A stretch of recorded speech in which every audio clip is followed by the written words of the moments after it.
Bueno, normalmente si esta ponencia fuese en persona, como solía hacerla antes de todo lo del COVID, me gustaría mucho que intervinieseis, que me preguntaseis.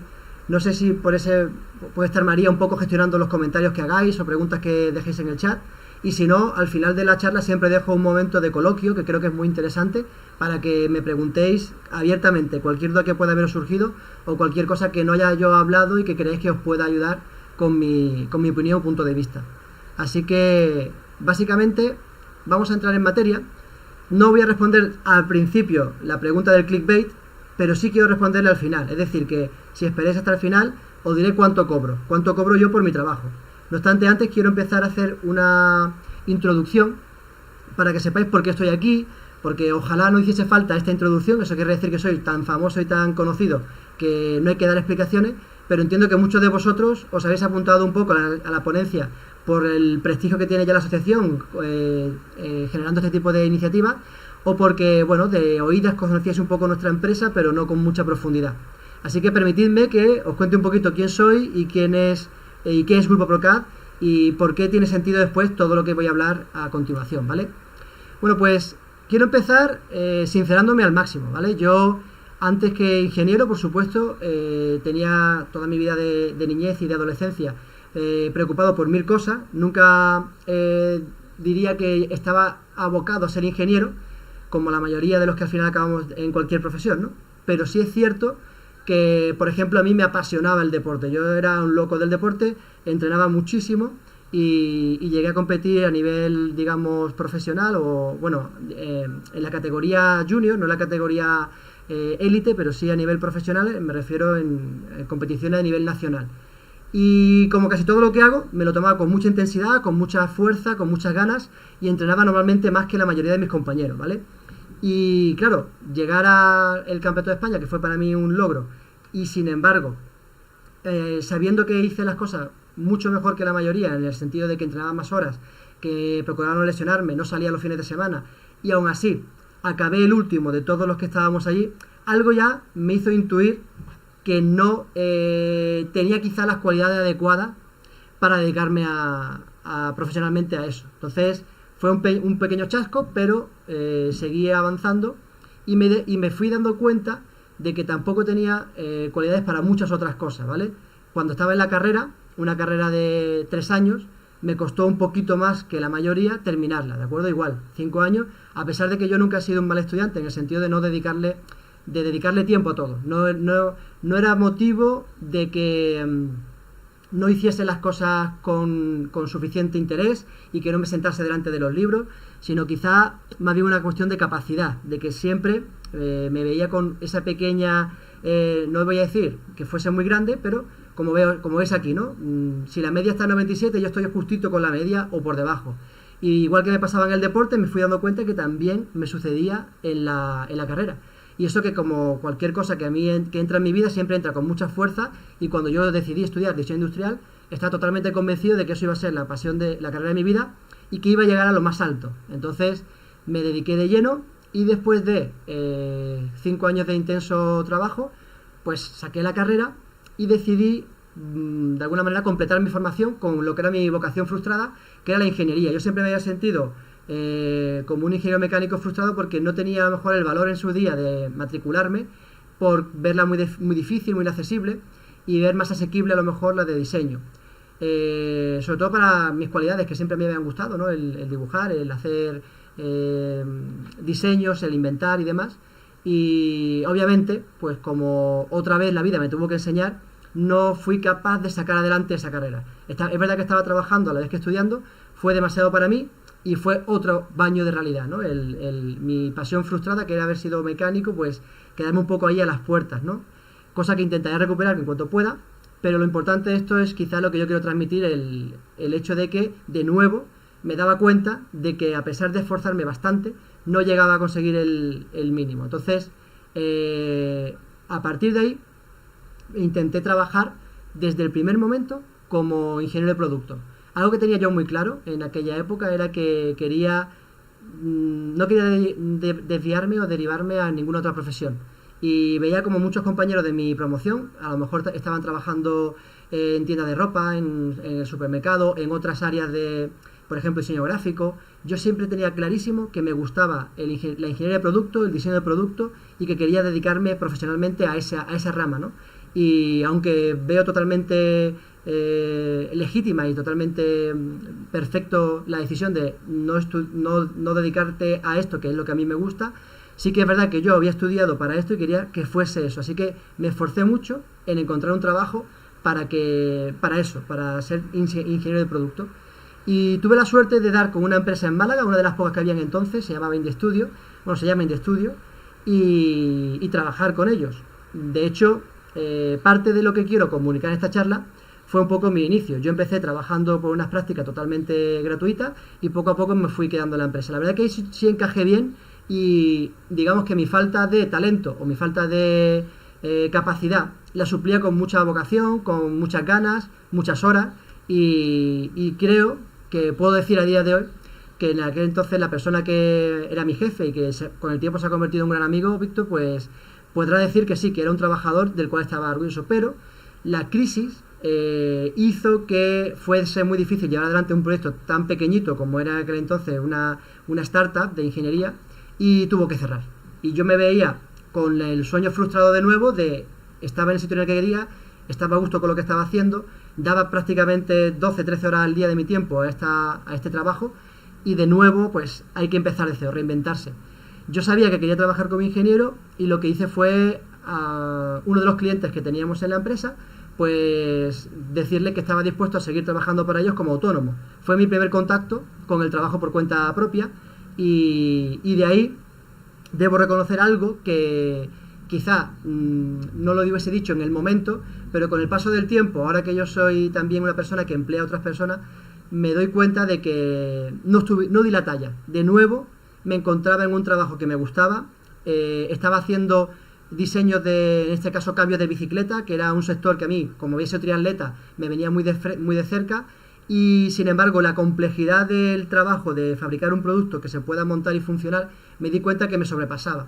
Aprendí muchísimo en esa época, hice muchísimo esfuerzo por estar a la altura, pero reconozco de nuevo que no fui capaz de dar la talla. Y pasados unos años, pues dejaron de contar conmigo. Me vi de nuevo con ganas de ser ingeniero de producto, con varias veces en las que la situación o la vida me había puesto delante de mis narices un cartel que decía no vales para esto, pero yo seguía obcecado en la visión de que tenía que conseguir la manera de trabajar de lo que a mí me gustaba y trabajar de lo que me gustase, incluso sacrificando pues a lo mejor un mejor sueldo o otra cosa que me proporcionase el estar en otro sector para el cual a lo mejor sí era más válido. Así que decidí montar mi propia empresa. Digo, si no encuentro quien me dé trabajo, voy a hacer yo el que genere ese trabajo, ¿de acuerdo? Y así que me decidí a ganarme la vida como ingeniero de producto. Eso es un poco lo que me llevó a montar Procad.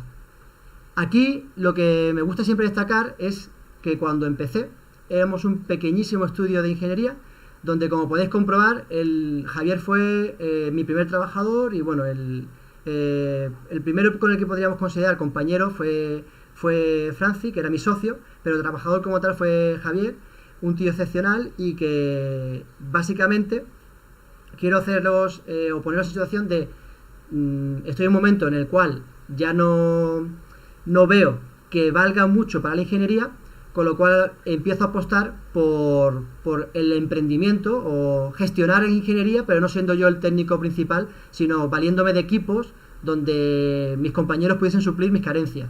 A ver si ahí me iba un poco mejor. Y también viendo que no tenía muchas cualidades para casi nada, pero que sí tenía mucho tesón y ganas de trabajar, y eso es quizá lo que más reclama muchas veces una empresa, tiempo y esfuerzo, pues a lo mejor ahí sí podía tener alguna posibilidad más, ¿de acuerdo? Con esto hemos llegado a día de hoy a constituir un pequeño grupo empresarial que lo conforman 3 empresas y bueno, una colaboración muy estrecha con la Universidad de Málaga, que es lo que entre comillas se puede considerar el éxito de haberme trazado un plan y por primera vez ser capaz de empezar a cumplirlo.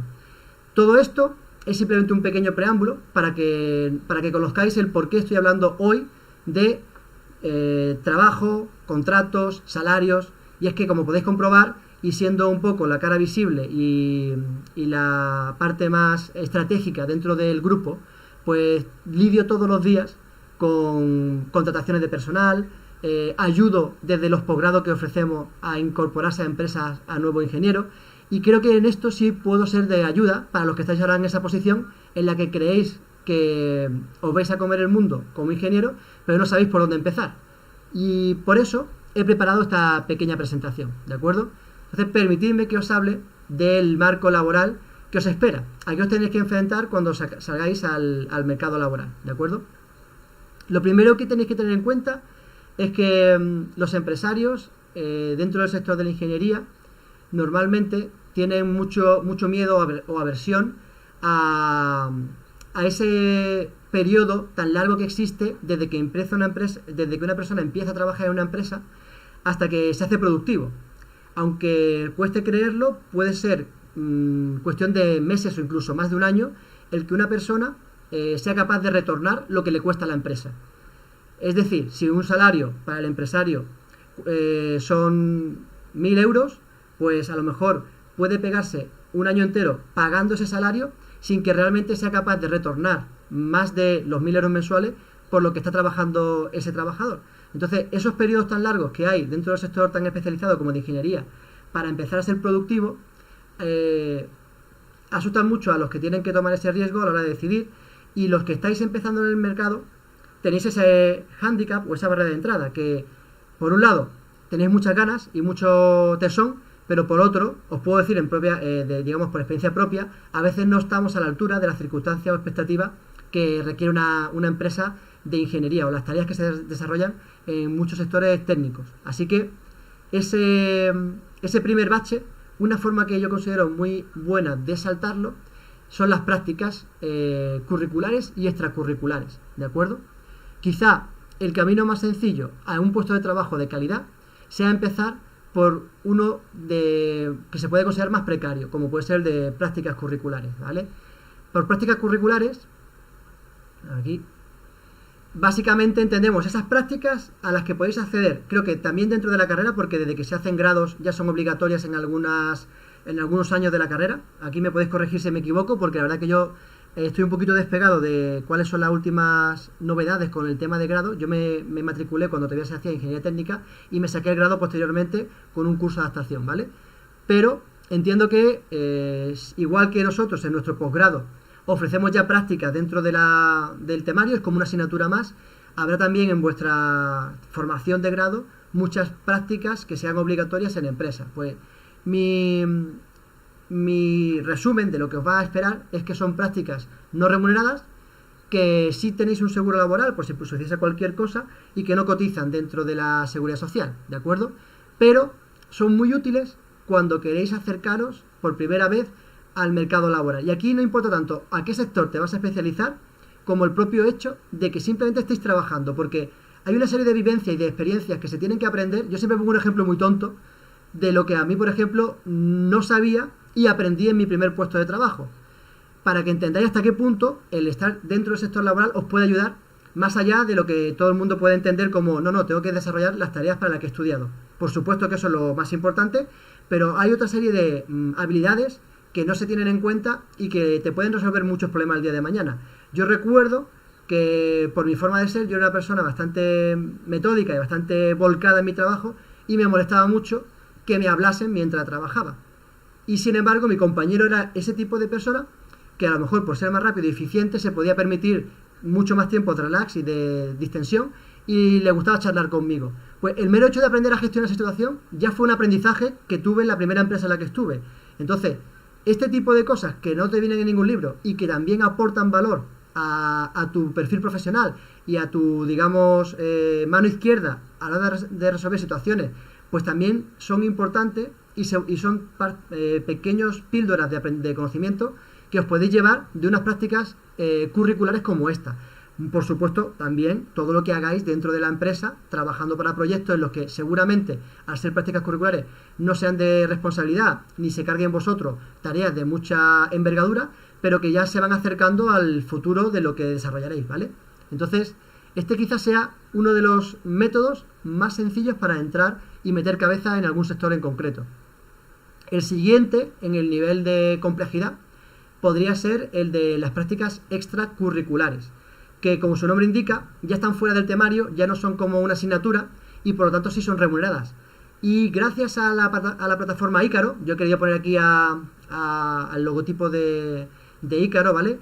Que supongo que tiene que ver, el nombre que le han dado a la plataforma en toda Andalucía para gestionar las prácticas, es justamente el que te dé alas para enfrentarte y subir alto en tu trayectoria profesional.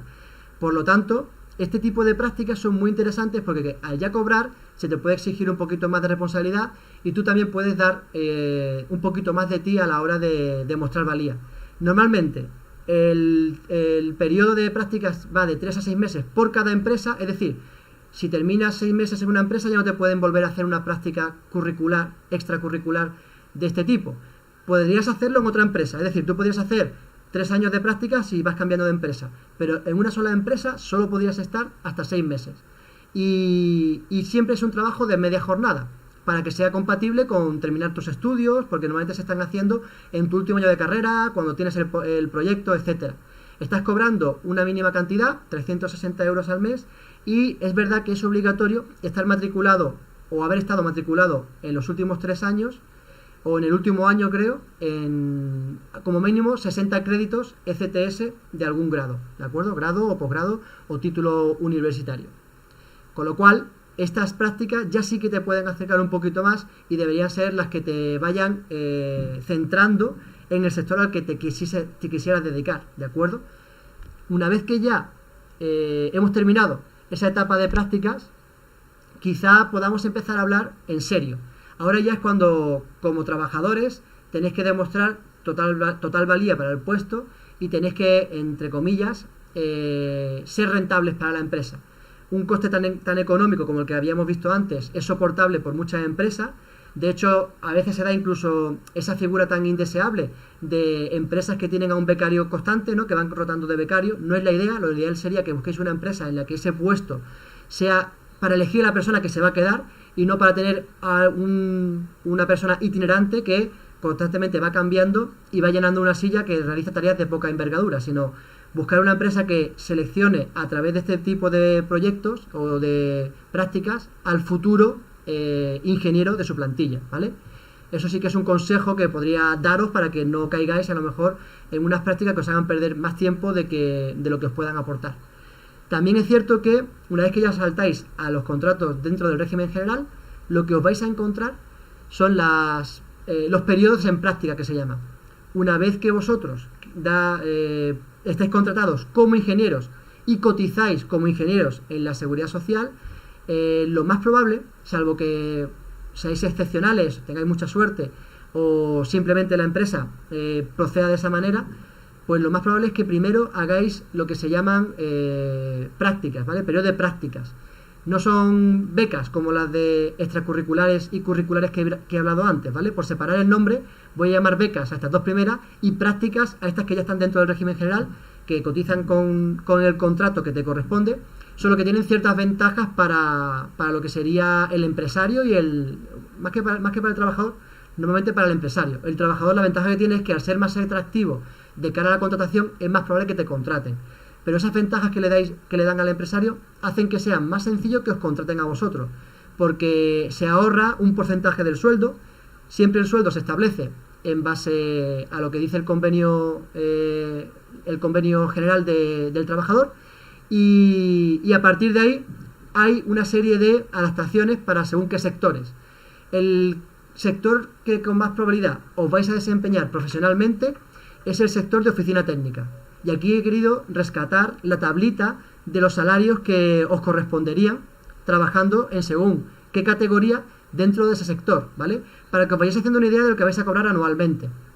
Lo primero que tenéis que ver es que, bueno, es muy habitual que aun siendo ingenieros os puedan contratar con una categoría un poco inferior a la de universitarios, sobre todo si todavía no os van a asignar tareas que están relacionadas directamente como ingenieros, sino que quieren que vayáis poco a poco aprendiendo y que os pongan como delineantes, proyectistas, ¿vale?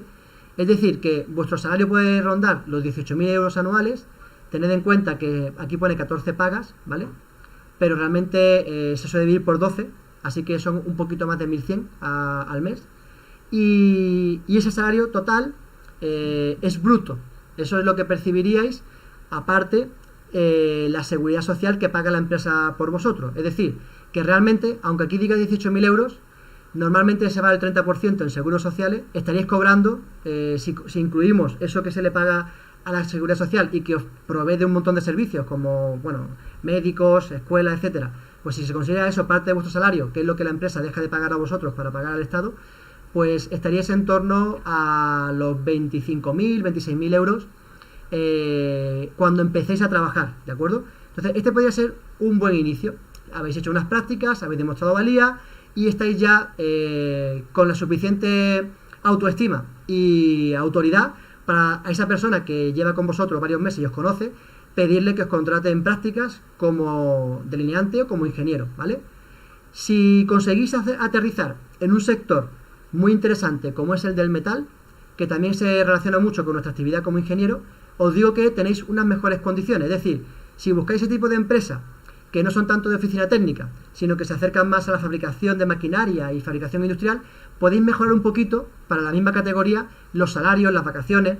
Entonces os recomendaría, como consejito, que vayáis buscando esos sectores que pagan mejor, y sabiendo que esto existe y que ya de entrada por convenio hay ciertos sectores que tienen una mayor gratificación económica y pago en especie como vacaciones y demás, pues es muy recomendable que intentéis ir accediendo a esos sectores que más demandan. Ahora al final hablaremos un poquito de qué es lo que qué es lo que demanda el sector y demás, pero que sepáis que así de entrada y por hacer un pequeño análisis de lo que os podéis encontrar basado en mi experiencia, esto sería la media de lo que os podéis topar y este sería quizá uno de los mejores casos en los que podríais aterrizar, ¿vale? Después, una vez que hayáis terminado el periodo de prácticas, que puede llegar desde los 6 meses hasta los 2 años, también es cierto que las empresas suelen intentar estirar lo máximo posible este periodo. Es decir, ellos pueden decidir en cualquier momento que dejes de ser ingeniero en prácticas y contratarte como ingeniero al 100% de tu salario, pero el tiempo que estéis haciendo el trabajo como ingeniero en prácticas, ellos pueden pagaros hasta desde un 70 al 100% de vuestra jornada, y va por escalones. Durante los primeros 6 meses se puede pagar el 60% o 70% de la del salario que dice el convenio. Durante los siguientes 6 meses el 70, el 80 y así hasta los 2 años, ¿vale? Cuando ya sí o sí la empresa, si se quiere quedar con vosotros, tiene que pagar el 100% del salario. Por lo tanto, aunque puede ser que intenten estirar hasta los 2 años esto, es cierto que cada 6 meses o cada año van a renovar el salario y que al final de los 2 años ya cobraríais como mínimo lo que indica, bueno, la tabla salarial a la que se adscriba vuestra empresa. Si es del metal, mejor que si no lo es.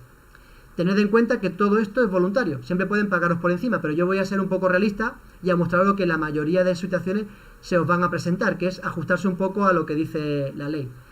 Que de ahí para arriba todo será bienvenido, por supuesto, pero esto es un poquito los números iniciales. Si consiguieseis aterrizar en el sector del metal, pues empezando en prácticas, que es el 60% del salario total, y teniendo en cuenta que os puedan llegar a considerar como titulados, estaríamos hablando de unos 28.000 euros anuales, ¿de acuerdo?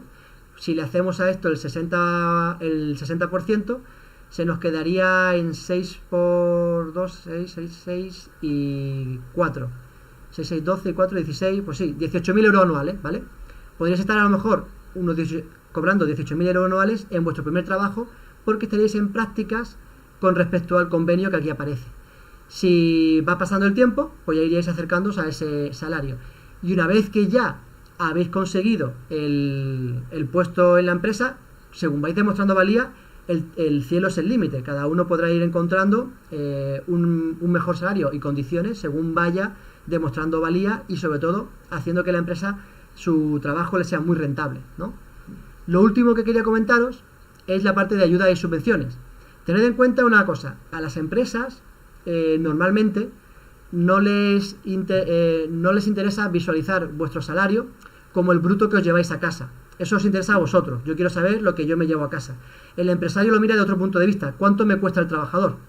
Y él hace, al final, una especie como de tabla rasa y dice, vale, lo que le pago al trabajador, más lo que le pago a Hacienda, más todos los impuestos adicionales que pueda haber, es lo que me cuesta. Y eso es lo que yo tengo que tener en cuenta, que necesito ingresar para poder ser sostenible.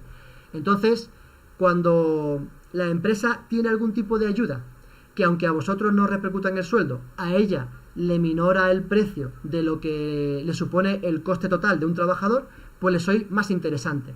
Os voy a hablar de ese tipo de ayudas y subvenciones que podéis acceder. Yo siempre me estoy ciñendo mucho a Andalucía, porque esta charla está totalmente centrada en vosotros, en estudiantes de la Universidad de Málaga, pero esto está repartido más o menos por igual en toda España. Si no se llama de una forma será similar y habrá otro tipo de subvenciones y ayudas que puedan ayudar a los que estáis viendo esta charla a ser más atractivos de caras o a ojos del empresario que tiene que contrataros, ¿vale? Y ya sabéis que esto se basa en intentar que no os afecte a vosotros en el sueldo, pero sí que le afecte en el monto total que tiene que pagar un empresario por vuestro trabajo y por lo tanto a él le sea más interesante contar con vosotros si vais con un bono joven que contar con otra persona que en vuestras mismas circunstancias no lleva el bono joven. El bono joven, por ejemplo, es un tipo de ayuda que creo que llega a 5.000 euros si es jornada completa, que el empresario le ingresan desde la Junta de Andalucía pasado un año, cuando te contrata y te paga con normalidad, pero pasado un año y si demuestra que ha mantenido el puesto, pues le va a dar 5.000 euros para compensar gastos de seguros sociales y demás. Oye, pues vosotros sois 5.000 euros más baratos para el empresario que otra persona que no tenga el bono joven. Si os movéis en este tipo de ayudas y subvenciones y la lleváis con vosotros en el currículum, puede ser un carácter diferenciador que os empuje por encima de la competencia. Porque al fin y al cabo, al entrar en el mercado laboral, cualquier otro ingeniero es competencia vuestra, así que hay que intentar destacar. Si os veis a vosotros mismos como un producto y os tenéis que diferenciar, ser más económicos es un valor añadido. Así que este tipo de ayudas, que también he intentado poner el link aquí en la presentación para que podáis verlo en detalle, os van a ser muy útiles e interesantes. También tenemos otra ayuda como la de primera oportunidad, que yo recomiendo muchísimo. Nosotros en la empresa nos hemos beneficiado de ella varias veces y es bastante útil, porque esta ayuda, de nuevo, no toca el salario del trabajador, el trabajador cobra lo que tenga que cobrar, eso lo decide el convenio laboral y el empresario y el acuerdo entre ambos, pero a la empresa se le va subvencionando mes a mes con una cantidad de entre 500 y 1.000 euros. Oye, pues si estáis ahorrándole al empresario entre 500 y 1.000 euros al mes por vuestro puesto de trabajo y teniendo en cuenta que él tiene que pagar sí o sí vuestro salario, más seguros sociales, más todos los impuestos, y esto le va a minorar o a hacer una quita de esa cantidad bastante importante, pues ya sois mucho más interesantes de cara a postularos para cualquier empresa o ayuda. Así que os recomiendo, si estáis creo que esta ayuda es a nivel del Ayuntamiento de Málaga, no creo que llegue ni siquiera a nivel Andalucía, pero si no, en otro ayuntamiento o en otra organización o institución pública de cualquier lugar de España, seguro que hay ayudas similares, ¿de acuerdo? Al primera oportunidad. Entrad a buscar esta ayuda y buscar algo similar allí donde vosotros os mováis, ¿de acuerdo? También es cierto que existen otro tipo de subvenciones como el hecho de que seáis minusválidos, que a las empresas le ahorran los seguros sociales o le hacen subvenciones si se declaran como centro especial de empleo, que contratan a gente de este tipo de forma recurrente. Entonces, nosotros, por ejemplo, dentro del grupo tenemos una empresa que es Centro Especial de Empleo, que intentamos colaborar con la inserción de personas con minusvalía y en esa empresa, sin ir más lejos, mi padre, que es minusválido, pues está contratado y está trabajando, dando lo mejor de sí y costando mucho menos de lo que costaría un trabajador equivalente. Por lo tanto, creo que son oportunidades que no tenéis que dejar pasar, que tenéis que saber que existen y muchas más que me habré dejado en esta breve, digamos, repaso de ayudas que os tocan de cerca, ¿vale? No sé si alguien va teniendo dudas, queréis preguntar algo, sigo avanzando, no sé, María, ¿cómo lo hacemos? Pues como te venga a ti más cómodo, como ellos prefieran también. Si tenéis alguna duda hasta aquí, pues pregunta sin problema. ¿Hay algo escrito en el chat o nadie ha dicho nada? Han De dicho que momento todo nadie bien. ha dicho nada. ¿Perdona? ¿No he escuchado lo último? Que han escrito que todo bien. Ah, perfecto. Pues entonces, venga, sigo hasta el final y lo que sí me gustaría que vayáis cogiendo un poquito de coraje y me hagáis preguntas al final, porque creo que de verdad que lo mejor que puedo daros en este tiempo que voy a estar con vosotros es la parte de conversación. Si al final no hay preguntas, no hay diálogo, pues esto se convierte en un monólogo, que bueno, yo he soltado mi película y dentro de lo que cabe no es lo que tiene más valor, sino quizá esas dudas que tengáis y me queráis, digamos, lanzar, ¿vale? Pues vamos a ver... A lo mejor es interesante que, perdón por que están haciendo obra los vecinos. Sí. Es interesante que los enlaces que has ido enseñando los copies, ya que tienes ahí el PDF en el chat, para que la gente que quiera acceder lo pueda ver más fácil. De todos modos, voy a dejar la presentación subida al canal de YouTube, ¿vale? Y voy a poner en la descripción del canal todos los enlaces que he puesto en la conversación, ¿de acuerdo? Para que estén así más ordenaditos y podáis tener acceso tanto a la presentación como al canal. Tendríais que ir dirigido a mi canal de YouTube, que es Eleazar Cax, CAX, pero al final, de todos modos, os lo envío por el chat ¿vale? Del grupo. Pero que sepáis que ahí va a estar seguro sí o sí. Pues, sector industrial. Vamos a hablar un poquito de qué os puede llegar a esperar si decidís no ir a trabajar para un tercero, sino emprender por cuenta propia. Sí es cierto que yo, como alguien que ha emprendido, os diría que no recomendaría empezar desde cero, desde la carrera, sin ningún tipo de experiencia, a lanzarte a emprender. Creo que hay una serie de aprendizajes, de contactos profesionales, de un poco de experiencia que tenéis que ir adquiriendo antes de lanzaros por vuestra propia cuenta. Pero si lo tenéis claro, si tenéis una empresa familiar o si simplemente ya tenéis una trayectoria y es el momento de hacerlo, os cuento un poquito lo que os podéis encontrar, ¿vale? Es muy fácil, entre comillas, encontrar referencias a qué puedo cobrar y qué debo cobrar cuando salga al mercado laboral si me van a contratar terceros, porque ya hay unas tablas, vivimos en un país bastante, digamos, estatal, y todo esto está muy reglado, muy regularizado, y entonces siempre hay algo a lo que agarrarte. Yo os he contado, básicamente, los números principales que os vais a encontrar el día de mañana. Pero cuando emprendéis esto cambia por completo. Aquí ya no hay ninguna referencia. Aquí ya, como mucho, ver lo que otros estudios cobran, ver lo que otros proyectos facturan, etcétera, etcétera. Y esa información no es fácil de acceder. No es tan sencillo que alguien te diga cuánto cobra por su proyecto como verlo en una tabla salarial donde se vea, pues por esto cobro tanto, por esto cobro cuánto, sino que aquí ya empieza un poco a ser cada empresa y cada empresario el que va estableciendo su método y su baremo, ¿de acuerdo? Entonces, lo primero que es muy importante conocer, y por eso digo que conviene tener una experiencia previa, es tu trabajo, qué es lo que vas a desarrollar. Y para eso conviene haber colaborado y participado en varios proyectos de ingeniería. Nosotros hemos puesto aquí uno de los ejemplos que más me gusta, que es el de la máquina expendedora de butano. Este es un proyecto que entró realmente al estudio, que tuvimos que tasar en su momento y que, como la mayoría de proyectos, tuvieron más trabajo del que habíamos pensado inicialmente, ¿de acuerdo? Empezó, como no podía ser de otra forma, con algo conceptual, donde el cliente quería ver las formas del producto, venderlo en rondas de inversión, hacer presentaciones, una parte muy asequible, bonita y sin mucho compromiso, pero rápidamente, en cuanto ya el cliente se pone en serio, consigue financiación y te pide dar el siguiente paso, ¿vale? Hay que fabricar en detalle o diseñar en detalle todo lo que se ha conceptualizado. Ahí empiezan a surgir los fallos, las cosas que no has previsto, empiezas a dar forma y contenido a cada componente, empiezas a resolver mecánicamente todas las complicaciones que pueden existir en el producto y te empiezas a poner en contacto con proveedores que puedan fabricar tu máquina o tu diseño, ¿de acuerdo? Esta etapa es quizá la más larga y la más compleja, y aquí es donde se asume la mayor cantidad de error, ¿vale? A la hora de presupuestar. Y ya por último, la fabricación. Una vez que más o menos has diseñado el prototipo, llevarlo a que se materialice y se convierta en algo real no es tan sencillo. Y todo esto conlleva el uso de ingeniería concurrente, ingenieros mecánicos, ingenieros de diseño, ingenieros electrónicos, el uso de distintas tecnologías de diseño por ordenador, como son la tecnología de CAD, la de CAE y la de CAM, ¿vale? El CAD para modelar, el CAE para validar el diseño mediante elementos finitos y el CAM para decirle a las máquinas cómo tienen que fabricar.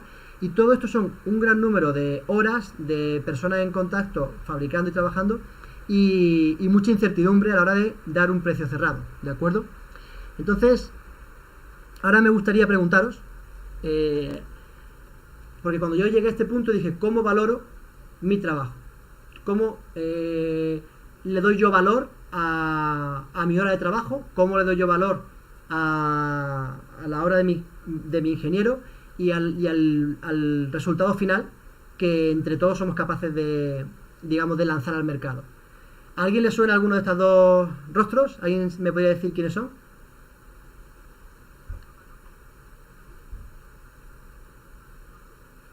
No sé si lo dicen por el chat, si se dice en audio, pero ¿hay alguien que se atreva a anticiparlo? Por el chat han dicho que no le suena. Vale, pues es normal, no son tampoco tan conocidos. Si hubiese puesto la cara de Einstein, seguramente la mayoría hubiese reconocido, o Da Vinci. Pero bueno, estos son Karl Marx y Karl Menger, ¿vale? Así que de Barbudos y de Carlos va la cosa. Son los dos, digamos, teóricos del valor a los que yo recurrí para intentar establecer el precio de mi trabajo. Y eran dos personas opuestas ideológicamente, ¿de acuerdo? De hecho, digamos que hoy en día, a nivel económico, serían como a nivel político izquierda y derecha, ¿no? Pues Karl Marx sería la izquierda y Karl Menger más la derecha, y cada uno tiene una teoría totalmente distinta de cómo plantear el valor de un proyecto. Ambas son interesantes según se mire y se puede aprender de ambas cosas, y es lo que yo quiero llevarme de esta pequeña disquisición que voy a hacer, que no voy a ser ni mucho en profundidad, pero que fue el recorrido que yo hice para intentar ayudaros a vosotros a pensar de una forma u otra, como os sintáis más cómodo, a la hora de ponerle precio a vuestro trabajo, ¿de acuerdo? Lo que tenéis que saber es que la teoría, digamos, del valor trabajo, que es la que sostenía Karl Marx, básicamente se basa en una serie de postulados, y es: la mercancía es todo aquel producto o bien que satisface una necesidad ajena, ¿de acuerdo? Si algo satisface la necesidad de alguien, se considera mercancía. Hace también aquí una aclaración entre lo que es valor de uso y valor de cambio, porque donde realmente se centraba Marx a la hora de valorar cuánto costaba algo es justamente en lo segundo, el valor de cambio, no el de uso. Algo puede tener mucho valor de uso para mí, como por ejemplo un bocadillo, cuando tengo hambre, es muy útil, pero no puedo cambiarlo en el mercado. A lo mejor yo, haciendo un bocadillo, no consigo dinero en el mercado con él. Si yo hago bocadillos para terceros y vendo bocadillos, ya sí tiene un valor de cambio. Entonces hay que distinguir entre lo que es útil para una persona y lo que se puede intercambiar en el mercado, ¿de acuerdo? Siendo este estudio centrado en el valor de cambio de las cosas, él quería entender cómo se producían o cómo se decidía el valor de cambio de los objetos o de las mercancías, y al final se materializaban, ¿vale?, en intercambios comerciales. ¿Cómo llegaban a ese proceso? Pues teorizó con más o menos acierto, aquí ya cada uno tiene su visión del tema, pero él decía que lo que es común o la sustancia común a todas las mercancías es el trabajo humano. Él desprecia por completo el trabajo de las máquinas, de los animales. Él dice: solamente valoro el trabajo que hay humano que hay depositado en una mercancía. Cuanto más trabajo, más valor de cambio, más podré cambiar por algo que lleve más tiempo de trabajo implicado en él, ¿de acuerdo? Así, por ejemplo, si una docena de huevos tardo una semana o 5 horas en recolectarlas y asear a la gallina o lo que corresponda, y 1 kilo de trigo tardo lo mismo, unas 5 horas en recolectarlo, se cambiarán en el mercado al mismo valor, ¿vale? Al mismo precio. Entonces, un poquito con esta teoría hay que tener muy claro que no vale cualquier tiempo para desarrollar esa tarea.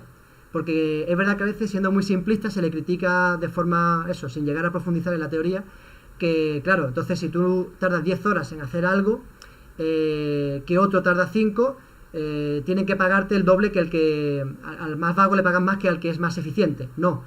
Marx decía que el valor que el tiempo necesario para desarrollar una actividad se establecía socialmente, es decir, el tiempo medio que una sociedad tardaba en hacer eso. Si una sociedad tiene según qué grado de complejidad técnica o de avance, pues tardará menos tiempo que otra sociedad menos avanzada en hacer lo mismo. Y el precio se establece dentro de la sociedad por el tiempo medio de los individuos que tardan en hacer cierta actividad. No uno en concreto, sino la media de la masa, ¿de acuerdo? Así que, básicamente, Si entendemos que el trabajo humano es una mercancía como otra cualquiera, como puede ser mi trabajo como ingeniero, es una mercancía que yo puedo intercambiar en el mercado y la puedo intercambiar por las mismas horas de trabajo de otro tercero, pues ya puedo más o menos tener un indicio de por dónde tienen que ir los tiros a la hora de valorar mi trabajo. Y esto es muy parecido a lo que hemos visto inicialmente, a lo que estábamos viendo en las tablas salariales. ¿Cuánto da la sociedad en la que vivimos por un cierto tipo de trabajo? Pues está pagando este salario. Pues entonces la forma de valorar mi trabajo siempre se va a ceñir a tratar de entender cuántas horas tengo que dedicarle a cada tarea para conseguir, si vuelvo aquí, el objetivo final, que es este de aquí, ¿de acuerdo? Entonces, una forma inicial que yo adquirí de valorar mi trabajo se basaba en tasar el número de horas que yo dedicaba a conseguir un objetivo. Y una vez que tenía el objetivo cumplido, si me acercaba con mi digamos, predicción a lo que al final le dedicaba de verdad, perfecto, porque había cobrado lo que yo quería cobrar. Si me pasaba en exceso de horas de trabajo, estaba cobrando de menos. Yo había pensado que iba a tardar 10 horas y al final tardaba 15, pues estaba perdiendo dinero. A partir de 10 horas siempre perdía dinero. Y si al revés, si yo presupuestaba X horas inicialmente, pero al final era capaz de resolverlo en muchas menos, pues ganaba un mayor margen de beneficio. Pero también eso es un arma de doble filo, porque me podía poner en la situación de que estaba siendo más caro que el mercado. Si yo me equivocaba mucho por encima, podía ser dar precios demasiado caros y no estar resolviendo al precio, digamos, que el mercado ofrecía un cierto trabajo, una cierta actividad, ¿de acuerdo? Entonces, cuando estamos haciendo o valorando nuestro trabajo como ingenieros por cuenta propia, una de las maneras de hacerlo sería intentando traducir todo el hecho o todo lo que se desarrolla a hora de trabajo. Yo voy traduciendo a hora de trabajo y le asigno a cada hora de trabajo lo que se conoce como una intensidad, ¿vale? Si, por ejemplo, considero que las horas de trabajo que yo necesito hablando por teléfono con proveedores son de menos intensidad intelectual que las horas de trabajo que dedico a resolver sistemas mecánicos y mecanismos dentro de la máquina, pues le pongo un precio también inferior, ¿de acuerdo?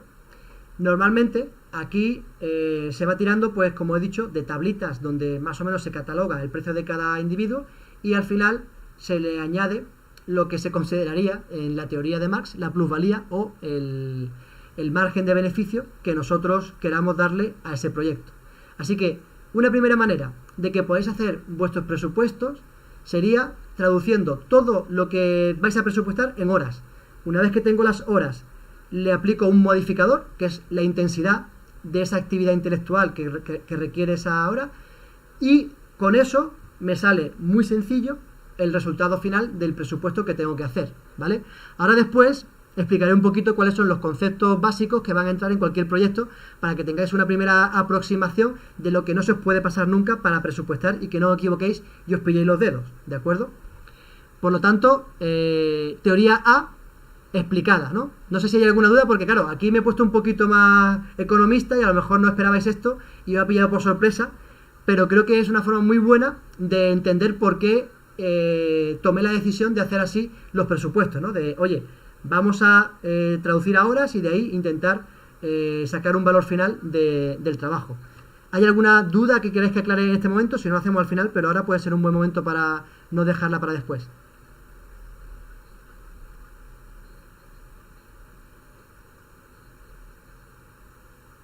Vale. ¿Bien todo, María?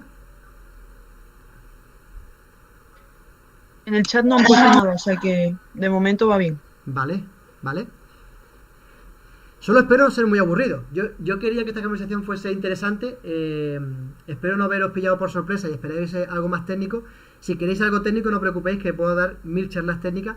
Pero hoy quería ser un poco original y centrarme en algo que seguramente, tal y como están las cosas en el mundo, os preocupe. Y sobre todo quería enlazarlo con la segunda parte de mi presentación, que es lo de las becas Procad, que hablan mucho de trabajo y de ofreceros trabajo a través de Procad. Por eso quería un poco relacionar estas dos charlas de esa manera. Eh, vamos a terminar. Yo creo que no hay preguntas porque lo está explicando bastante bien, la verdad. Vale, pues mientras no sea por aburrimiento yo me quedo tranquilo. Ahora voy a entrar ya en la parte final, no queda mucho de presentación, tranquilo, que es la que quizá a mí más me guste, porque ya habla de la teoría del valor subjetivo, ¿vale? Karl Marx hablaba de valor trabajo, y la escuela austriaca, que estaba entre ellas liderada, uno de los precursores fue Karl Menger, hablaba de la teoría del valor subjetivo. Realmente, con la teoría de Karl Marx hay problemas a la hora de valorar ciertos trabajos, ¿no? Pues, por ejemplo, ¿por qué si el tiempo que se tarda en minar un diamante es el mismo que se tarda en extraer, a lo mejor, agua de un yacimiento, el agua es tan barata y el diamante es tan caro? Si los dos tienen el mismo trabajo implicado para conseguirlo. Entonces, hay, por supuesto, muchos detractores de la teoría de Marx y muchos de la teoría subjetiva del valor. Pero esta pregunta ya hace ver que hay flecos sueltos que no están bien atados según Marx. Y te hacen ver también que cuando tú vas a valorar tu trabajo, hay ciertos aspectos que yo me daba cuenta de que no valían solamente, por ejemplo, algo muy habitual en mi trabajo, gracias a que yo ya con el paso del tiempo me he ido posicionando como especialista, es que me pregunten, que me consulten y que me digan, oye, ¿cómo puedo patentar tal cosa? ¿Cómo puedo hacer tal otra? Y a lo mejor yo tardo en responder esa pregunta 10 minutos o 15 minutos, porque me lo sé de memoria. Pero yo no quiero cobrar por responder a esa pregunta lo que socialmente se establece que un ingeniero tiene que cobrar por 15 minutos, porque yo considero que ahí hay mucho más que simplemente responder o hablar durante 15 minutos. No es lo mismo hablar sin sentido 15 minutos que hablar acertando en todo durante 15 minutos. Eso tiene un valor que va más allá del tiempo que yo he dedicado a esa actividad. Por ejemplo, el tiempo que me he dedicado a formar en la universidad, el tiempo que he estado indagando por mi cuenta y equivocándome, el dinero que he perdido cometiendo errores, pensando que se hace de una forma y que ya la experiencia me dice que se hace de otra y yo le transmito a esa persona. Hay ciertos trabajos que si los mides por horas no lo puedes valorar de forma correcta. Entonces la teoría subjetiva del valor me encanta porque se adapta de forma sencilla y elegante a cualquier situación. Dice algo así como que el valor de una mercancía no está definido por ninguna propiedad inherente, ¿vale? Da igual cualquier propiedad. Lo que vale algo no es ni por su peso, ni por su volumen, ni por su hora de trabajo para desarrollarla. Realmente lo que le da valor a una mercancía es la utilidad que tiene ese bien, ¿vale? O sea, la capacidad que tiene ese bien para satisfacer la necesidad de un tercero. Si ese bien satisface la necesidad de un tercero y es útil para un tercero, tiene un valor que cuanto más lo necesite un tercero y más valor le dé un tercero, más valdrá el bien, ¿de acuerdo? Entonces, un consejo puede ser muy útil para una persona necesitada en un momento determinado. Y que tú te sientes con una persona 15 minutos a darles consejos acertados puede ser muy valorable y puede estar dispuesto a pagar mucho más que lo que realmente cuestan las horas que yo dedico a hablar con ese tercero. No sé si así se entiende bien el ejemplo, lo he intentado acercar a un caso de ingeniería en el que la asesoría es parte de nuestro trabajo y el día de mañana es posible que mucha gente os pregunte. Entonces, básicamente, en este tipo de situaciones, lo que estamos intentando valorar es lo útil que yo soy para un tercero cuando hago cualquier actividad, ¿vale? En este caso, mi mercancía es mi conocimiento. Podría ser también otro tipo de mercancía, ¿no? Por ejemplo, si para alguien es útil ir a un concierto de Justin Bieber, estará dispuesto a pagar pues una cantidad que a lo mejor otro no quiere pagar por ese mismo, pero con que haya un número de personas capaces o dispuestas a pagar por esa cantidad ya es suficiente para tener un mercado al cual tú acceder, ¿de acuerdo? Con que haya muchas believers en el mundo que quieran pagar 60 euros por escuchar a Justin Bieber, él tiene suficiente mercado para ser multimillonario como lo es, ¿de acuerdo? Aunque yo ni loco pagaría ni 30, ni 60, ni 10 euros por ir a escucharlo cantar. Entonces, este tipo de realidades que todos no son comunes y nos hacen, entre comillas, familiarizarnos con situaciones, creo que pueden acercaros al concepto de por qué se llama subjetiva. Cada uno paga lo que cree que es útil para resolver sus necesidades, ¿vale? Ya sabéis que está el tema de la pirámide de necesidades de Maslow, que cada uno tiene sus necesidades, que todo esto va dependiendo del individuo, pero para que esto no se convierta en un caos sin sentido, la teoría de alguna forma nos dice que en el mercado libre los precios emergen de forma natural. Ya, si yo quiero saber cuándo tengo que cobrar por algo, simplemente tengo que observar el mercado. Y observando el mercado y viendo cómo de forma natural hay ciertos precios que, si nadie los altera, si nadie hace monopolio, si nadie desde el gobierno, desde un stand político, decide un precio, sino que de forma natural se da ese precio, puedo entender que ese es el justiprecio, el precio que realmente el mercado valora cierta actividad. Por lo tanto, cuando el intercambio se produce bajo esta teoría del valor, el intercambio de trabajo, o bueno, de mercancía en este caso, ¿vale? Se puede decir que ambas partes salen ganando, cosa que con la teoría de Marx es al contrario. Parecía que siempre el que salía ganando era el empresario y el que salía siempre perjudicado es el trabajador. Sin embargo, bajo esta perspectiva o prisma, ya os digo que aquí cada uno puede tener su versión al respecto, pero si nos creemos estos postulados, se puede decir que ambas partes ganan, porque ambas partes satisfacen su necesidad, ¿vale? Yo mi necesidad de ofrecer la mercancía y alguien de recibirla. Yo mi mercancía la vendo siempre más cara de lo que a mí me cuesta. Yo voy a vender mi conocimiento, mis horas de trabajo o mis horas de mi consejo, por ejemplo, en esa asesoría, más caro del tiempo que yo considero que me ha costado aprenderlo todo y sentarme con una persona 10, 15 minutos, una hora. Y ella va a pagar por ese consejo más de lo que le costaría aprenderlo por sí mismo. Si él tuviese que formarse y aprenderlo por sí mismo, le costaría mucho más que pagarle a alguien que ya sabe por el consejo concreto y acertado, ¿de acuerdo?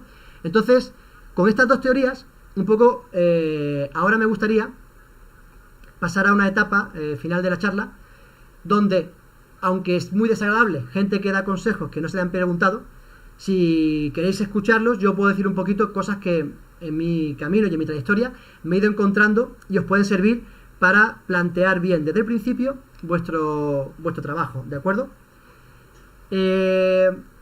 No sé si alguien tiene alguna pregunta, porque ya esto es la parte final de la charla. Todo lo que era un poco presentación y teoría era hasta aquí, y ahora simplemente voy a daros mi punto de vista, mi visión y mi experiencia personal. ¿Alguien tiene alguna pregunta, algo que comentar de lo que hemos comentado, de lo que hemos hablado hasta el momento? No. Muy bien. Pues cositas que os puedo aconsejar si habéis decidido emprender y lanzaros al mercado laboral por cuenta propia, ¿vale? Lo primero que tenéis que tener claro es que estéis de acuerdo o no, os guste o no, hay una realidad, y es que en España y en la mayoría de países europeos e incluso a nivel mundial se da muy repetidamente.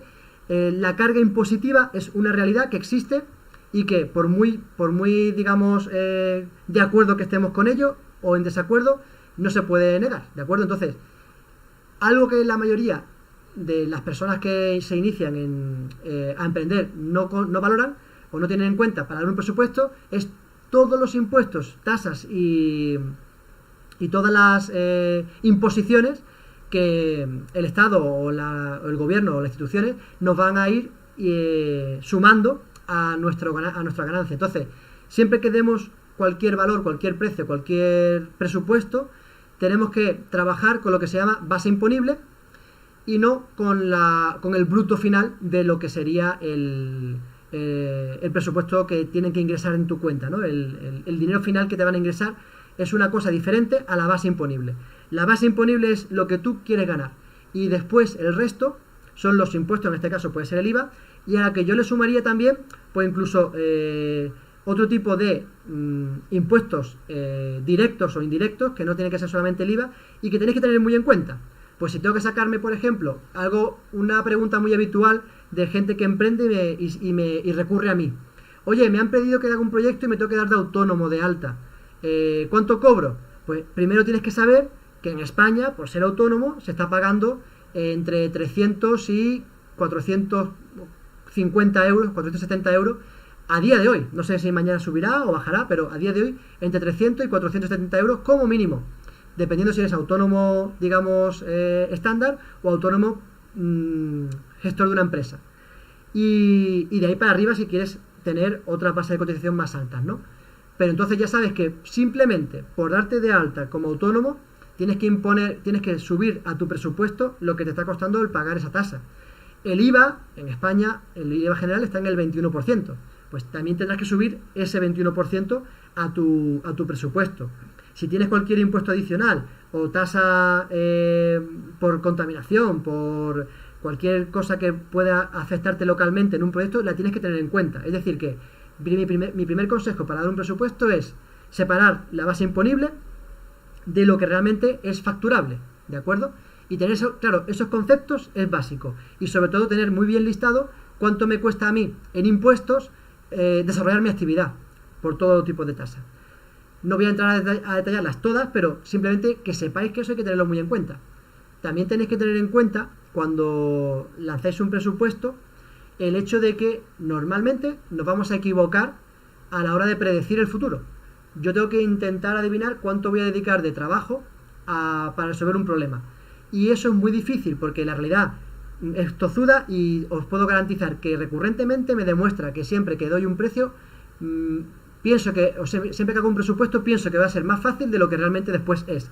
Surgen problemas cada vez y yo pienso, llevo ya 15 años, ya no me van a salir cosas nuevas. Pues siempre, por fácil que sea el proyecto, surge algo que no me ha surgido antes y que me encarece el proyecto. Entonces, otro consejo que puedo daros es que multipliquéis por 1,3, 1,5 el valor que vosotros pensáis que es definitivo de base imponible o facturable que queráis hacer, pero que lo multipliquéis por un porcentaje de mayoración que os garantice que si hay incertidumbres vais a tener un colchón de horas presupuestadas que os permiten, ¿de acuerdo? Prepararos para no perder dinero en cuanto ya os paséis una hora del presupuesto establecido, porque eso va a pasar con mucha facilidad, el que os paséis una hora, 2, 3 o 100 de lo que habéis presupuestado, ¿vale? Más consejitos que os puedo dar si vais a emprender y queréis ponerle precio a vuestro trabajo, que pidáis presupuesto a otras empresas de la competencia. Algo que hacía yo al principio mucho era lanzar presupuestos trampa, por decirlo de alguna forma, donde lo único que pretendía era que me dijesen cuánto me cobraría otro estudio de ingeniería similar al mío por ese trabajo. Y así también ya sabía cuánto estaba haciendo el mercado. No solamente para yo ponerme por debajo, sino simplemente a lo mejor para ver si yo estaba dando un precio que se me había olvidado algo que otro estudio sí caía en ello y que yo no había tenido en cuenta. Y entonces si yo veía un precio muy similar al mío, digo, vale, pues estamos en el mismo orden de magnitud, creo que no se me olvida nada, va bien. Pero si lo veo que está muy por encima, muy por debajo, a veces suele ser indicativo de que hay gente que, bueno, tira mucho los precios y después vienen problemas y demás. Pero si lo veo muy por encima, puede ser indicativo de que o es caro, puede ser, o que simplemente yo no estoy valorando algo que él sí le ha valorado, se ha dado cuenta y yo me lo estoy perdiendo. Pues ya reflexiono, pregunto, indago y me puede dar pistas para definir y apurar más ese precio, ¿de acuerdo? Y bueno, el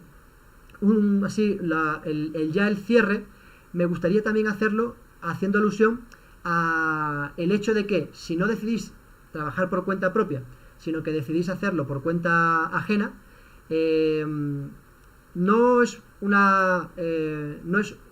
algo que a lo mejor sea muy políticamente correcto lo que voy a decir, no es algo que a lo mejor o incluso os puede chocar un poco escucharlo, pero tanto si trabajáis como por cuenta ajena como por cuenta propia, yo creo que algo fundamental para haceros respetar como profesionales y para que la relación no sea tóxica entre vosotros y vuestro cliente o vosotros y vuestro empleador es la confianza. Si el cliente confía en vosotros y vuestro empleador confía en vosotros, habéis ganado mucho y habéis solucionado grandes roces y conflictos que surgen durante todo lo que es el desarrollo de un proyecto de ingeniería y un proyecto complejo. Por lo tanto, una forma de ganarse la confianza, insisto, yo sé que esto no es políticamente correcto, pero yo digo lo que hice, más que daros un consejo, no es un consejo, porque no quiero que se quede como tal. Esto es lo que yo hice en su día y que a mí me funcionó, ¿vale? Si alguien lo quiere tomar, que lo tome, y si alguien lo quiere despreciar por completo, lo veo lógico también. Yo lo que hice fue regalar mi trabajo. Cuando no hay todavía una confianza establecida, algo que me funcionó muy bien fue regalarme. Yo sabía que era bueno o pensaba que era bueno, la realidad, como visteis, me fue demostrando que no lo era. Es decir, yo estaba dispuesto a regalarme para demostrar a alguien que sí tenía el valor suficiente como para que confiasen en mí. Y si me equivocaba, como no le había costado dinero a la empresa, no me lo tenían muy en cuenta y no se quedaba la cosa tampoco muy enturbiada. Es verdad que yo había hecho un gran esfuerzo para a lo mejor no remunerar nada, pero con el paso del tiempo, esta forma de plantear el primer contacto con mis clientes o con mis empleadores me ha funcionado. Al principio me regalo y una vez que me hago indispensable en una cierta tarea y me siento cómodo, empiezo a exigir. Y ahí ya es cuando voy a poner el precio subjetivo de mi trabajo, como decíamos, ¿no? Según la teoría subjetiva del valor, ya yo decido, cuando me estoy haciendo imprescindible, cómo de necesario es para el tercero mi bien, mi mercancía, mi sabiduría, mi habilidad, mi pericia. Entonces, este consejo, que es el que de alguna manera quiero que cierre la charla, es un poco el que a mí me ha valido para llegar a donde hoy en día me encuentro. No digo que sea ni un gran sitio, ni peor, ¿vale? Estoy donde después de 10, 12 años de no parar de moverme y de trabajar, pues quería estar. Por lo menos puedo decir que yo tracé un plan, me fue fallando siempre que me dediqué a trabajar para tercero y donde más he cosechado éxitos, he tenido beneficios de mi actividad como ingeniero, ha sido por cuenta propia.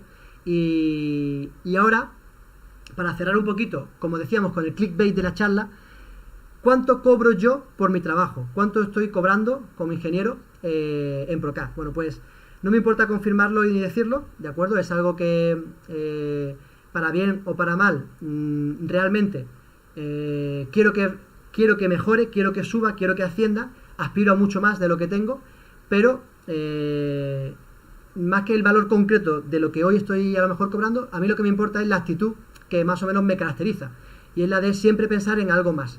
Yo recuerdo cuando estaba trabajando, bueno, cuando estaba como vosotros, terminando la carrera, hice un máster donde llegó en aquella época era muy habitual que los másteres tenían varios módulos y había uno de los módulos que era empleabilidad, y venía gente hablando del empleo y nos preguntaron ¿cuánto queréis cobrar el día de mañana? Yo recuerdo que todo el mundo estaba diciendo pues lo que habéis visto en las clases, 1000, 1200, 1500, y yo desde entonces decía, no, yo quiero cobrar 3.000 euros. Era la palabra que, o sea, yo fui el único que de aquel grupito dijo eso. Y la verdad que todo el mundo se sorprendió. En aquel entonces parecía una locura, cuando tampoco creo que sea ni mucho menos un gran salario. Al menos no, yo aspiro a tener mucho más que eso. Pero en aquel entonces yo me veía como muy limitado porque estaba todavía estudiando la carrera, no había empezado a trabajar y me pareció que 3.000 euros era poco. Sin embargo, a la mayoría le pareció como algo descabellado, ¿no? ¿Cómo se te ocurre plantear esa cantidad? Bueno, pues a día de hoy, si desglosamos mi trabajo en lo que son los conceptos básicos, es decir, ¿cuánto cobro yo neto? ¿Cuánto me llevo a mi bolsillo? Pues yo normalmente me llevo 2.000 euros. ¿Cuánto pago por ser autónomo? 500 euros. ¿Y cuánto cobro en dietas? 500. Pues yo hoy, a día de hoy, estoy en torno a los 3.000 euros. Quiero seguir creciendo y creo que si alguien como yo, que como habéis visto, tuvo una trayectoria demasiado, por decir de alguna forma, mediocre al principio, donde los fracasos fueron constantes, donde yo pensaba que era mucho más de lo que realmente quería ser, creía que era, y la realidad me iba imponiendo poco a poco humildad. En tan solo 10, 12 años ha podido conseguir el objetivo que se había planteado. Creo que vosotros, que seguro que de todos los que estáis escuchando hay más de la mitad que me supera en cualidades y en talento, podéis llegar mucho más lejos. Y ese es el mensaje final con el que me quiero despedir, que realmente el potencial para conseguir el plan que os habéis trazado lo tenéis. Simplemente tenéis que acertar en las decisiones que vais tomando y ser persistentes con, en este caso, el sector al cual realmente os gustaría trabajar. Yo tenía muy claro que quería trabajar como ingeniero de producto y es lo que a día de hoy estoy haciendo. Y creo que ese ha sido el éxito de que el plan que me tracé en su inicio se esté cumpliendo. Si me hubiese dedicado a un sector que no me apasionase tanto y me gustase tanto como la ingeniería, a día de hoy creo que no estaría en el punto en el que me encuentro. Ni tampoco estaría en posición de seguir creciendo, como considero que ahora mismo me encuentro, que estoy en un punto en que podré seguir mejorando. Así que hasta aquí un poco mi intervención. No sé si hay coloquio, dudas, algo que queráis comentar.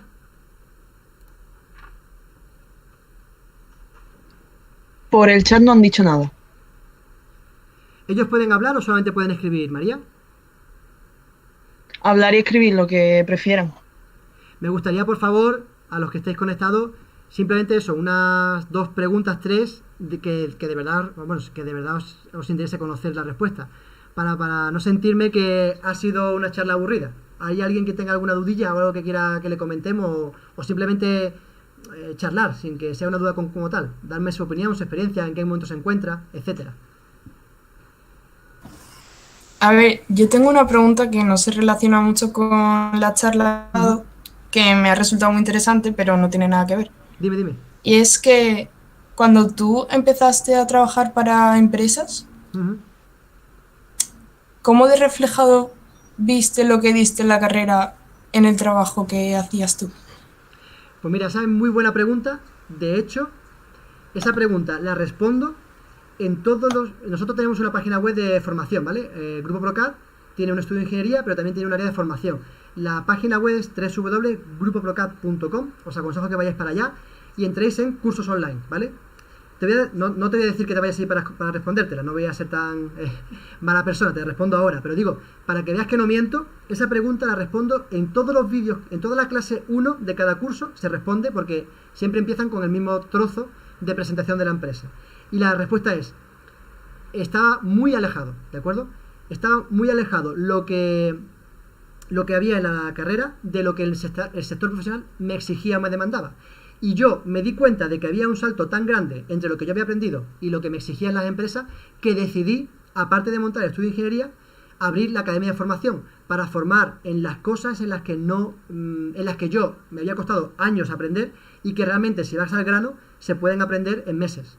Entonces, la respuesta es que, lamentablemente, aunque la universidad es súper importante, y quiero dejar muy claro que no estoy criticando a la universidad, siempre te estoy diciendo que tiene un rol, sobre todo en la sociedad en la que vivimos, que está muy orientado a conformar perfiles, a crear una base teórica, a curtir a gente para que sea capaz de aprender y de asimilar cualquier cosa. Si eres capaz de aprobar cierta asignatura, eres capaz de hacer después en el sector profesional cualquier aprendizaje. Pero no sales de la carrera preparado para ser productivo. Por eso decía lo de que se tardan varios meses o años desde que terminé la carrera hasta que sois productivos para una empresa. Cuanto más acortéis ese periodo, mejor. ¿Eso cómo se acorta? Con formación de posgrado. Perdona que haga aquí la cuña publicitaria, pero tenemos posgrados en la Universidad de Málaga que sirven para eso y que tienen práctica en empresa, ¿vale? Si queréis conocerlos, www.posgradoingenieriaproducto.uma.es, y ahí tenéis una visión de cómo acercar o acortar ese proceso de salgo de la carrera, quiero trabajar y ser efectivo. Pues con ese tipo de posgrado o formación muy aplicada, que por supuesto el mío no es la única formación que hay. Cualquier posgrado que veáis que sea muy aplicado y que os ayude a entrar en el sector profesional y que tenga práctica en la empresa, os puede ayudar. Y si no directamente, como hemos dicho, prácticas curriculares, prácticas extracurriculares, hacer prácticas y regalaos o cobrad muy barato por vuestro trabajo, porque sois conscientes de que no estáis todavía maduros para ser rentables en la empresa, con lo cual es difícil que alguien quiera pagaros el 100% de un salario, y sí tenéis mucho potencial que explotar. Así que más vale que en vez de estar esperando que llegue esa oportunidad desde casa, lo hagáis desde dentro del sector profesional. No sé si con esto he respondido tu pregunta, María. Sí, muchas gracias. Genial. Así me gusta, preguntita. ¿Alguien más que tenga alguna dudilla o algo? Puede ser, como ha dicho María, que no tiene por qué ser de la charla. Pensad que yo estudié como vosotros, estuve en vuestra misma carrera, tuve vuestras mismas inquietudes, no sé. ¿Hay algo que creáis que os pueda acercar de mi experiencia?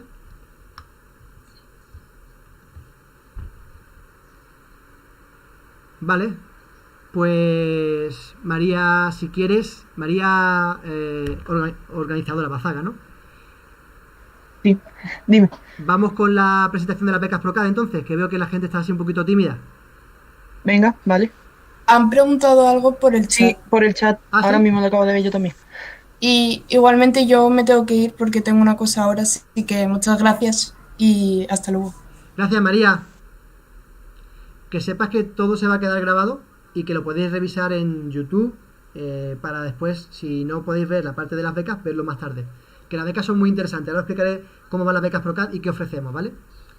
Dice aquí Cristina Cárdenas, ¿en qué tipo de sectores podríamos trabajar al salir de ingeniería de diseño? ¿Vale? Muy interesante pregunta. Normalmente, si estáis estudiando diseño industrial, habéis estudiado lo mismo que yo. Es decir, que os puedo dar una respuesta bastante fidedigna de qué os espera. Los diseñadores industriales tenemos un perfil que va un poco a caballo entre la parte más de marketing, comercial y... bueno, con doble grado de mecánica mejor, porque encima tienes esa vertiente que yo siempre va tanto valor y que anhelo conseguir, ¿no? Pues decirte eso, que como diseñadora y encima con doble grado, realmente se te abren muchísimas puertas. Lo más habitual dentro de nuestra especialidad es que un electrónico acabe trabajando de lo que hace un diseñador, y un diseñador de lo que o un mecánico de lo que hace un electrónico. Hay mucha migración entre nuestras especialidades. Entonces, no por haber estudiado algo, ya estás abocada a eso. Sí es cierto que si te gusta algo y lo estudias porque te satisface, lo más normal es que donde más cómoda te encuentres y te quieras desarrollar profesionalmente sea en ese sector. Cosas concretas que te puede deparar el futuro. Mira, profesor de software CAD y software CAM es una profesión que para empezar está muy bien. No tiene la exigencia de desarrollar proyectos, porque claro, desarrollar un proyecto y que se fabrique y que funcione es complicado. Pero sí tiene la parte, entre comillas, más técnica de saber manejar la herramienta. Y decían que para aprender bien algo tienes que enseñarlo con soltura. Entonces, mientras tú enseñas al resto, estás aprendiendo a manejar muy bien esa herramienta, que después te va a valer para trabajar como ingeniera desarrollando proyectos. Entonces, una profesión que puedes desarrollar dentro incluso de ProCAD es la de ser profesora de nuestros cursos, por ejemplo. Igual que ProCAD, habrá muchas empresas que den formación en software CAD, CAE/CAM, ¿vale? Otra profesión que te puede ser muy interesante, pues técnico de desarrollo de proyectos, ¿vale? Hay muchos pequeños estudios de ingeniería y muchos pequeños talleres de fabricación en Andalucía y en toda España, que a veces tienen 10, 5 trabajadores, pero tienen 2 o 3 máquinas que hay que manejar, tienen clientes que le hacen peticiones y hay que desarrollar documentación técnica, plano de fabricación, modelos 3D, ensamblaje. Pues ahí tienes una gran cantidad de pequeñas empresas que están trufando el sector o el tejido industrial andaluz y, español en general, que te pueden acoger. En el parque tecnológico hay muchas empresas. En el polígono en torno a la universidad, ¿vale?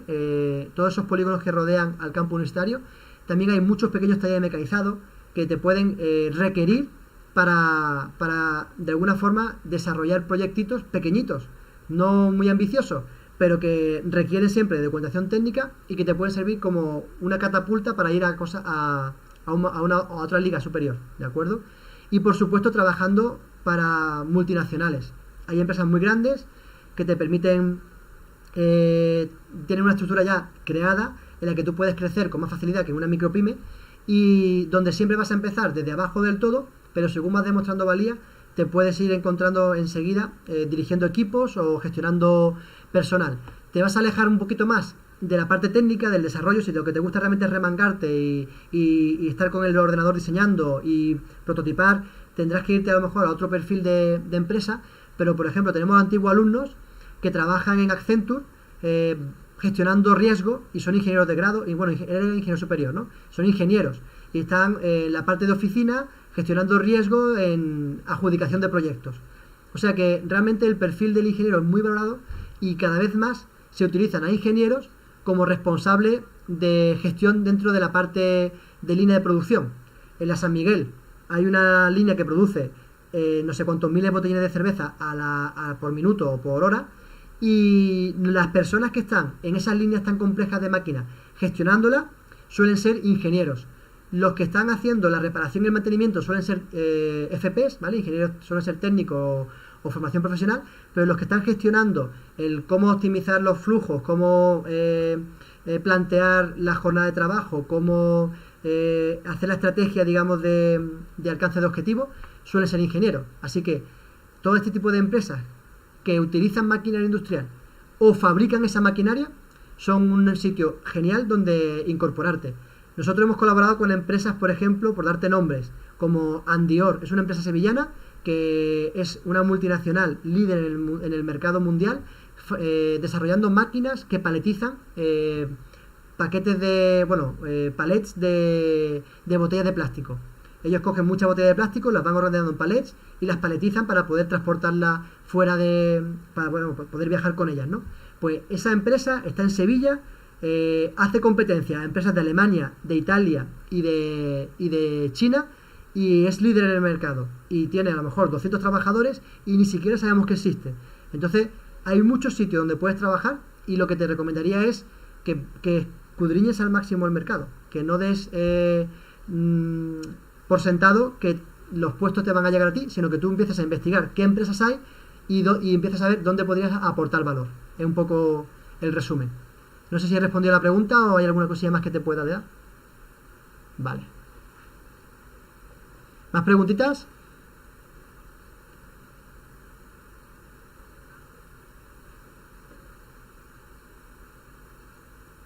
Bueno, pues